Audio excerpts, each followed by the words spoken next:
तू ही रे माझा मितवा. प्रेक्षकांनो, मालिका खूपच सुंदर चालली. आपण तर पाहिले की ईश्वरी आणि अर्णव या दोघांनी आता इकडे एक एक एक एक करत सगळे पुरावे गोळा करायचा प्रयत्न केलाय. पण शेवटचा टोला जो काही लगावलेला आहे तो टोला लगावलाय तो म्हणजे रमाकांतने स्वतः रमाकांतने आता मात्र वल्लरीच्या विरोधातला खूप मोठा पुरावा देत वल्लरी आणि आता इकडे स्वतः राजेश या दोघांची कारस्थानं मात्र आता उघडकीला आणलेली आहेत. हो प्रेक्षकांनो, असं काय घडलंय की ज्याच्यामुळे वल्लरी आणि राजेश या दोघांना रंगेहात मात्र आता पकडलेलं आहे. ते म्हणजे स्वतः आता रमाकांतने असं सगळं या व्हिडिओमध्ये पाहायला मिळणार आहे. रमाकांतच्या हातामध्ये जो काही महत्त्वाचा पुरावा लागलाय तो पुरावा मात्र आता खूपच भयंकर आहे. नक्की काय घडलंय, कसं घडलंय, सगळं सविस्तरपणे पाहू. इकडे आता बरोबर ताराने प्लॅन केलेला आहे आणि आता राजेश ताराला सांगतोय की आज रात्री काहीही झालं तरीसुद्धा तू मला ब्लू मून हॉटेलवरती येऊन भेट. तिथेच आता आपला पुढचं प्लॅनिंग असणार आहे. आता इकडे कितीही काही झालं तरी तारा त्याच्यासोबत कोणत्याही परिस्थितीमध्ये हॉटेलमध्ये जायला बिलकुल तयार नाही आहे. कारण तिला माहिती आहे की या माणसाचं काय धंदे चालू आहेत ते. आणि त्याचमुळे मग आता तारा विचार करते नाही, आज ब्लू मून हॉटेलमध्येच याचा गेम करून आता टाकायला पाहिजे असं तिच्या डोक्यात प्लॅनिंग चालू असताना इकडे अर्णव आणि ईश्वरी यांना तिने बरोबर रीतीने माहिती पोहोचवलेली आहे. आणि त्यानंतर मग आता पोलिसांच्या मदतीने अर्णव आणि ईश्वरी यांनी आता खूप मोठा पुढचा प्लॅन केलाय. पोलिसांना ऑलरेडी आपल्या आता बरोबर रीतीने इकडे घोळात घेऊन पोलिसांना मात्र आता त्यांनी कशा पद्धतीने इकडे आता राजेश हा सगळी कारस्थानं करतोय हे सांगितलंय. आणि त्यानंतर मग आता पोलिसांच्या मदतीने त्यांनी मोठा गेम करायचं ठरवलंय. हे दोघं जण मात्र आता इकडे पोलिसांना सगळा गेम समजावून सांगतात. राजेशला फोन आलेला आहे. राजेशला आता इकडे फोन आलाय तो म्हणजे ताराचा की ब्लू मून हॉटेलमध्ये काही पोलीस आलेले आहेत, त्यामुळे तिकडे आपण भेटू शकत नाहीये. मला काहीतरी डाऊट आहे, पोलिसांना तुमच्यावरती डाऊट आलाय का? कारण तुमच्या घराकडे सुद्धा आता काही पोलीस आलेले आहेत. आणि त्यावरती राजेश सांगायला लागतो, काय बोलतेस, आमच्या घराकडे? नाही, त्या चिंटूचा तर मी आता चिंटुकल्याचा असा काही मी आता विश्वास जिंकला आहे ना की त्यानंतर मग आता तो चिंटुकल्या काहीच करू शकत नाहीये. आणि म्हणूनच तो नाही मला ह्या सगळ्यात अडकवणार. तू उगाचच काहीतरी मला आता सांगू नको. यावरती मग आता इकडे तो विचार करतो, ठीक आहे तरीसुद्धा एकदा बघूया काय चाललंय ते. आणि तितक्यात पोलीस तिकडे आलेले आहेत. पोलीस आल्यावरती मग आता राजेश लपून छपून सगळं ऐकत बसलेला आहे. पोलीस सांगतात, हा म्हणजे हे सगळं नाटक आहे. ऑलरेडी अर्णव आणि ईश्वरी या दोघांनी पोलिसांना सगळं सत्य सांगितलंय काय करायचं आहे आणि काय नाही ते. आणि त्यामुळे पोलीस तिकडे आलेले आहेत आणि ते आता अर्णव आणि ईश्वरी यांना सांगतात, मॅडम तुम्ही सांगितल्याप्रमाणे आम्ही सगळा शोध घेतलाय, पण जे 2 गुंड आहेत ना, जे आय विटनेस आहेत ते खरंच पळून गेलेत. म्हणजे त्यांनी जी साक्ष दिली ना ती 100% खोटी आहे. आणि त्यानंतर मग आता राजेश सुगावा घेतोय आणि राजेश बाहेर आलेला आहे. त्यावरती अर्णव म्हणतो, पण मग त्यांना हे सगळं करायला सांगितलं तरी कुणी असेल? यावरती पोलीस म्हणतात, आता हे सगळं कुणी करायला सांगितलंय, काय करायला सांगितलंय, त्यांचा मग तुमच्या राजेश सरांवरती काय हे असणार आहे, किंवा राजेश सर या सगळ्यामध्ये आता मात्र त्यांचे दुश्मन असू शकतात म्हणून हे सगळं घडलं असेल. त्यावरती ईश्वरी म्हणते, पण त्या राजेश सरांना आमच्या काही आठवत नाही ना. तितक्यात राजेश तिकडे आलाय आणि इन्स्पेक्टर साहेब काय झालं? त्यावरती ते सांगायला लागतात, अहो काही नाही, तुमच्यावरती हल्ला ज्यांनी केला किंवा तुम्हाला हे अपघात झाला ना, हा अपघात नाही आहे, हा घातपात आहे. आणि ते जे आय विटनेस आहेत ना ते पळून गेलेत, कारण त्यांना माहिती आहे की खरा गुन्हेगार कोण आहे. तुम्ही चिंता करू नका, काहीही झालं तरी आम्ही त्यांना शोधून काढणार. तुमच्यावरती आज इतका मोठा आघात झालाय, तुम्हाला काही आठवत नाही आहे आणि त्यामुळे तुमच्यासोबत जे काही चुकीचं घडलंय ते सगळं बरोबर करणं हे आमचं कर्तव्य आहे. यावरती तो म्हणतो, इन्स्पेक्टर साहेब अहो जाऊ द्या ना, इकडे आता अर्णव साहेब आणि ईश्वरी मॅडम यांच्या डोक्याला किती ताप आहेत आणि हे सगळं करत असताना कुठे काय ते शोधत बसणार आहेत.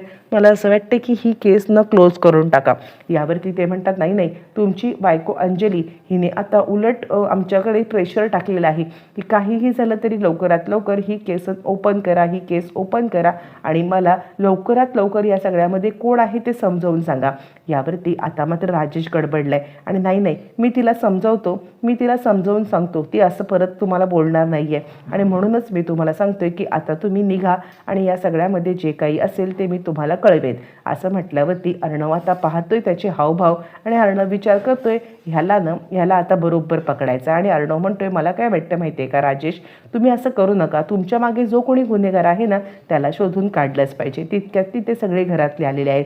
आणि त्यानंतर अर्णव सांगतोय ताई बघितलंच, म्हणजे खरं तर केस आपण ओपन करतोय, पण आता राजेश आहेत की राजेश आता ही केस ओपन करायला तयारच नाही आहेत. आणि त्यावरती अंजली सांगते काहीही असू दे तरीसुद्धा ते कितीही नाही म्हटले ना तरीसुद्धा ही केस मी शोधून काढणार म्हणजे काढणार, असं म्हणत अंजली आपल्या हट्टावरती पेटू. इकडे आता अर्णव तिला सांगण्याचा प्रयत्न करतोय, अंजली मॅडम मला काय वाटतं माहिती आहे का, तुम्ही आता हे सगळं थांबवा, मी सांगतो म्हणून थांबवा.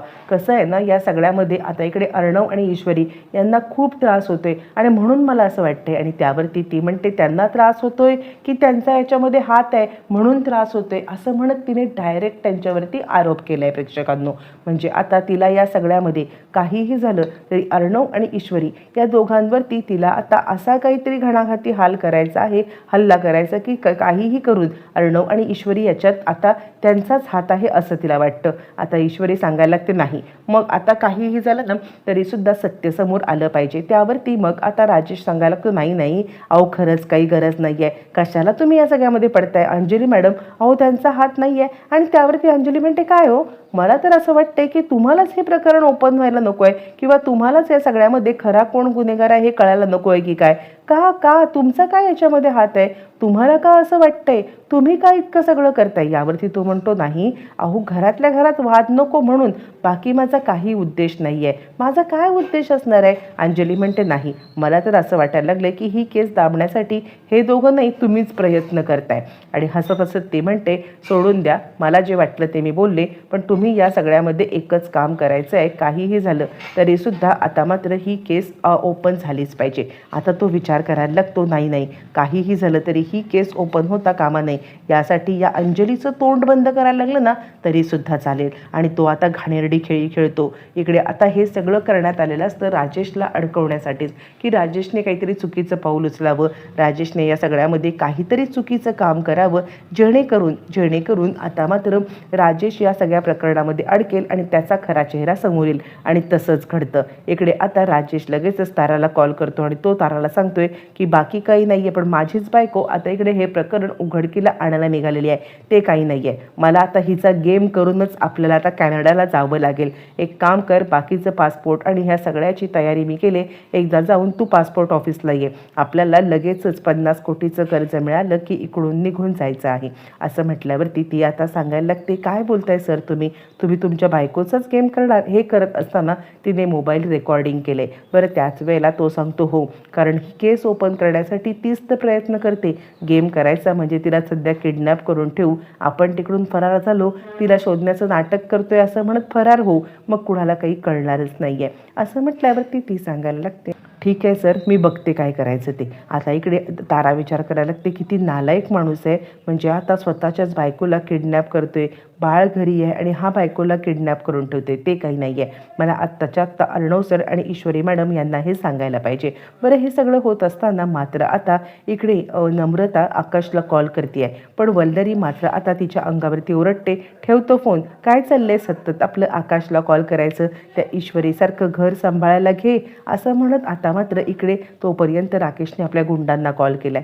गुंडांना कॉल करून तो आता सांगत आहे की ताबडतोब अंजलीला उचला. त्याच वेळेला इकडे आता फोन करते ती म्हणजे तारा फोन करते अर्णवला आणि ईश्वरीला की म्हणजे खूप मोठा आता डाव रचण्यात आलेला आहे आणि तो डाव म्हणजे अंजली मॅडमच्या किडनॅप करण्यात. पण त्याच वेळेला प्रेक्षकांनो रमाकांतने जबरदस्त एंट्री केली.